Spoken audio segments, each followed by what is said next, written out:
Good morning. Two 19-year-olds are accused of committing an armed robbery at a house near Mountain Home Friday night. The three victims say they were held at gunpoint by one of two masked men in their home.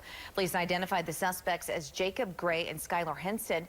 Police took them into custody and they found the handgun Gray used in the robbery.